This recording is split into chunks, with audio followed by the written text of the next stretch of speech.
মন্দির বানাতে গেলে তাতে দেশের আয়ের থেকে ব্যয়ের ব্যবস্থা থাকে, আর একটি মসজিদ বানাতে গেলে তাতেও ব্যয়ের ব্যবস্থা থাকে।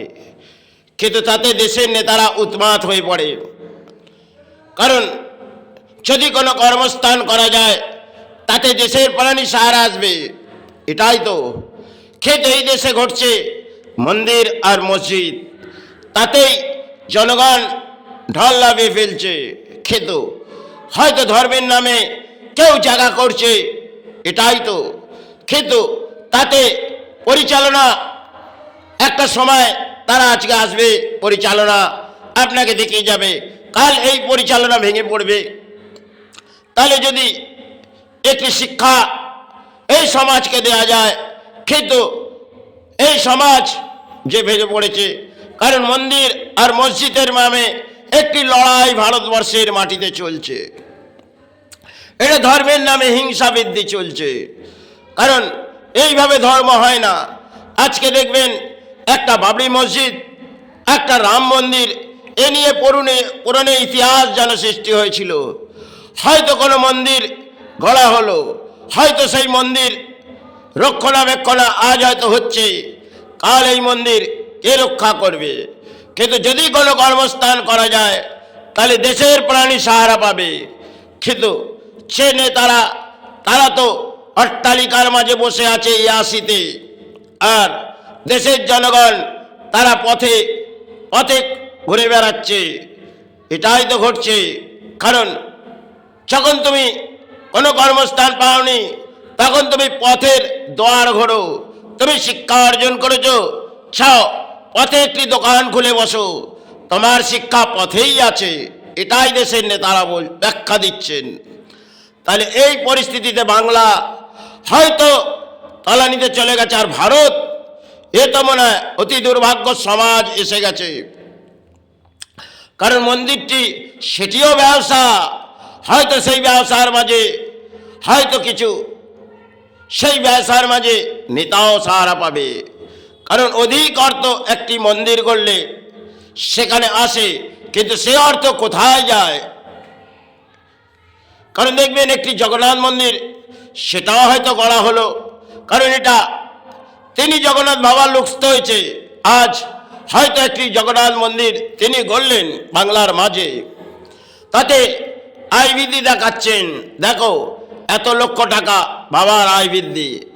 কিন্তু যে বাবা যে জায়গায় আছে তিনি বাবা জগন্নাথ, তার ইতিহাস বহু কিছুই পৃথিবীর মাঝে আছে, কিন্তু সে নিয়ে আমি আসছি না। কিন্তু একটি মন্দির গড়ে দিলাম, হিন্দু সনাতন ধর্মকে দেখিয়ে দিলাম, দেখো আমি তোমার সাহারার মাঝে আছি।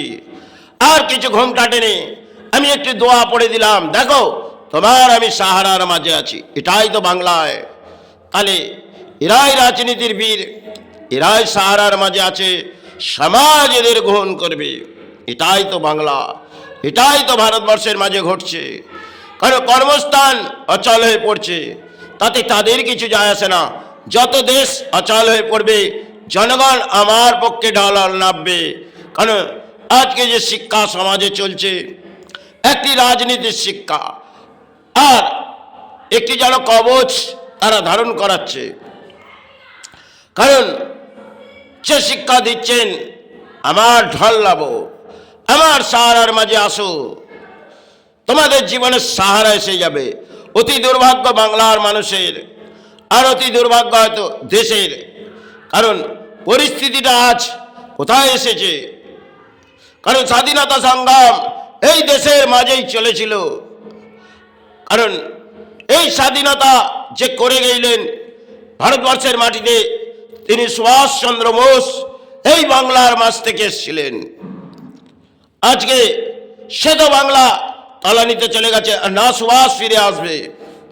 কিন্তু এই বাংলায় যারা এসেছেন তারা হয়তো সাল গেলে একটি ঝর্ণা ওড়ায়, এটাই তো। আর ভারতবর্ষের মাঝে একটি ঝর্ণা ওড়ায়, কেন দেখো আজ সমাজ জেগে উঠেছে আর ফের ঘুমিয়ে পড়ে। এই তো সমাজ। তাহলে এই সমাজে দেখবেন যারা শিক্ষা অর্জন করে বসে আছে, সরকার কিছু অর্থ নিলেন, কারণ মধ্যবিত্ত ঘরের মানব জাতি তাদেরকে দেখলেন যদি কোনো কর্মস্থান হয়, কিন্তু একটা বাংলার মাঝে একটি কর্মস্থান আসছিলেন, সেটাকে সরকার একটি রাজনীতির ঢল নামলেন, কিন্তু সেক্ষেত্রে একটি বড় সেটি তিনি যে করে যাচ্ছিলেন তাতে বাংলা হয়তো সাফল্যের পথ হাঁটতেন। সে টাটা যখন এলেন, কিন্তু আজ হয়তো টাটা এই রাজ্য থেকে চলে গেছেন, আর তিনি তো স্বর্গলাভ করেছেন। আজ হয়তো এই বাংলায় যদি দেখা যায় হয়তো বুদ্ধিজীবী সমাজ তারা ভেঙে পড়েছে, কারণ এটা রাজনীতির একটা দোয়ার বসেছে। মনে হয় কতটা সময় এই রাজনীতির জোয়ার এই ভারতবর্ষের মাটিতে চলবে, আর এই বাংলার যেন জনগণ ঢল নামছে। কারণ কোনো নেতার সাহারা আসুক, আমাদের জীবনের সাহারা আসবে। অতি দুর্ভাগ্য বাংলার মানুষের, কারণ এই পরিস্থিতি যা বাংলার ভেঙে পড়েছে, তাতে মনে হয় স্বাধীনতা সংগ্রাম হয়েছিলেন দেশের জন্যে। কারণ ব্রিটিশ যখন এই দেশকে শাসন করেছিলেন, সেটা স্বাধীনতা সংগ্রাম, তারা লড়াই করেছিলেন, তারা নিজের প্রাণ দিয়েছিলেন, নিজের দেহ ত্যাগ করেছিলেন দেশের জন্যে।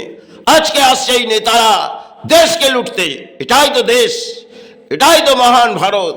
তারাই লুটে যাক, তাদের ঘর ভরে যাক, তাদের ঘরে কোটি কোটি টাকার অর্থ থাকবে, আর সাধারণ মানুষ তারা পথে মনে হয় ভিক্ষাও পাবে না। কারণ মধ্যবিত্ত ভিক্ষা তারা সমাজ থেকে গ্রহণ করবে না। আর এই নেতারা এত এই দেশের দয়ালু আছে, সারা দেশকে দেখাচ্ছে, পরম দেশকে ভিখারি করে দিয়ে যাচ্ছে এই দেশ, এই রাজ্য। কারণ তাদের কাছে কোটি কোটি টাকা আর কোটি কোটি টাকার অর্থ এবং সোনা দানা সমস্ত কিছু তাদের কাছে, আর সাধারণ মধ্যবিত্তর কাছে কিছুই নেই। এই তো বাংলা, এই তো ভারত জেগে উঠেছে। জাগো, একটি মন্দির করে দেবো, তোমরা জাগো, একটি মসজিদ করে দেবো, এখানেই তোমরা জাগো। এটাই দেশ, এটাই বাংলা। তাহলে ধর্মের জায়গায় হয়তো যে দানগুলো আছে সেগুলো তো বিক্রয় হয়ে গেছে, কারণ তাতে অর্থ আসছে। একটি কালীঘাট স্থান, সেখানে অধিক অর্থ আসে, একটি তারাপীঠ স্থান, সেখানেও অধিক অর্থ আসে। আজ হয়তো বহু মাজারে, সেখানেও অর্থ। এটাই তো চলছে। তাহলে সেই অর্থ কোথায় যাচ্ছে? এটাই পরিস্থিতিটা কিন্তু অত্যন্ত ভয়ঙ্কর। কারণ ধর্ম করে চিৎকার করছে এই নেতারা, ছাও তোমার মন্দির একটি গড়ে দিলাম, আর আসবো তোমার মসজিদ গড়তে, তোমরা সাহারা থেকেও।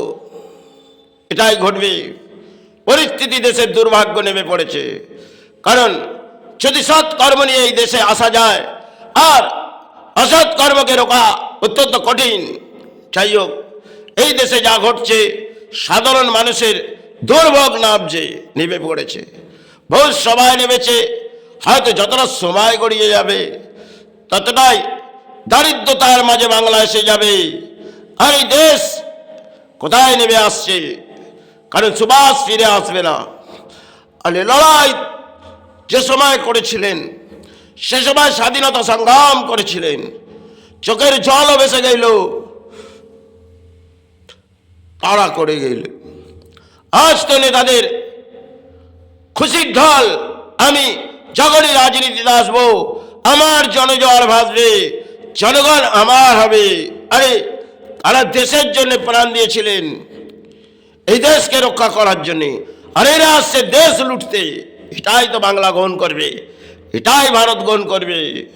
কারণ ধর্ম নিয়ে চিৎকার করে যাচ্ছে, আর দুটি ধর্মকে এরাই তলানিতে পাঠাচ্ছে ধর্মের জায়গায়। কিন্তু কর্মস্থান যদি করে দেওয়া যায়, তাতে কোটি কোটি মানুষের অন্যের আহার আসবে। একটি শিক্ষা, সেটাও যদি করে দেওয়া যায়, তাতে শিক্ষা অর্জন হবে। কিন্তু থাক, আমাদের শিক্ষা সর্বপ্রথম জনগণকে দিতে হবে। কারণ রাজনীতির শিক্ষা এই সময় চলছে, সেটা জনগণ মেনে নিচ্ছে এই দেশের মাঝে, এই রাজ্যের মাঝে। চলুক বাংলায় রাজনীতি, চলুক বাংলায় ধর্ম। কারণ ধর্ম নিয়ে হয়তো এসেছি, কাটিয়ে যাচ্ছি। কিন্তু আজ এই ব্যাখ্যা করা হয়তো যায় না, কিন্তু পরিস্থিতি যা এসছে তাতে বাংলা ভেঙে পড়ছে। যাই হোক, চাই ঘটছে, এটা সমাজ মেনে নিচ্ছে, তাহলে আমার মেনে নেওয়া যায় না। কারণ অতি অসুস্থতার মাঝে মায়ের সেবা চালিয়ে আমি ব্যাখ্যা দিলাম। জয় গুরু, জয় মাই।